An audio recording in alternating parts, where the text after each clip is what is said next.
प्रपंचाच्या अपूर्ण गोष्टीत केव्हाही समाधान मिळणार नाही.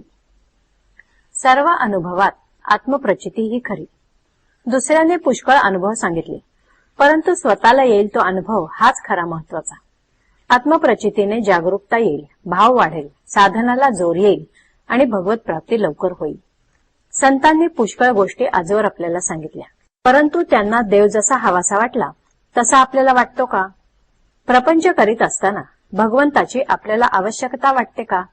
आपण असा विचार करावा की आपण लहानाचे मोठे झालो, विद्या संपादन केली, नोकरी मिळाली, लग्न झाले, मुले बाळे झाली, घरदार केले, परंतु आपल्याला अजून काहीतरी हवेसे वाटतेच आहे. हे आपले हवे पण केव्हा संपणार? आपण नोकरी करतो, कोणी वकिली, कोणी डॉक्टरकी. नोकरी करणारा मालकाला आपल्याशिवाय दुसरा कोणी नोकर मिळणार नाही म्हणून काही नोकरी करत नाही, किंवा अशिलाला कोणी दुसरा वकील मिळणार नाही म्हणून वकील वकिली करत नाही.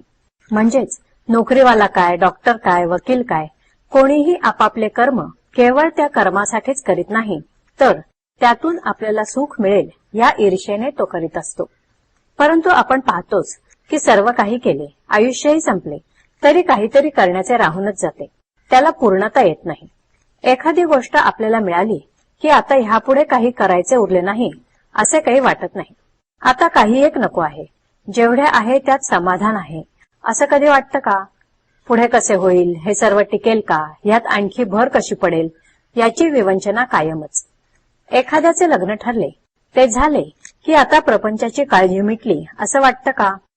लग्न झाल्यावर समजा 5 वर्ष मूल झाले नाही तरी हा काळजी करतोच, आणि समजा मुलेच मुले झाली तरीही याची काळजी आहेच.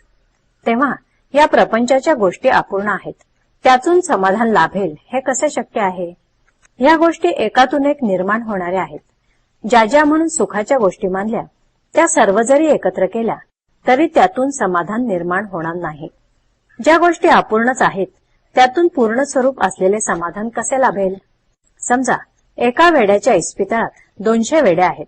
जर कोणी म्हणाले की आता आणखी 100 वेडे आले की एक शहाणा त्यातून निर्माण होईल, तर कधी शक्य आहे का हे? मनुष्याला किती असले म्हणजे पुरे होईल हे ठरलेले नाही.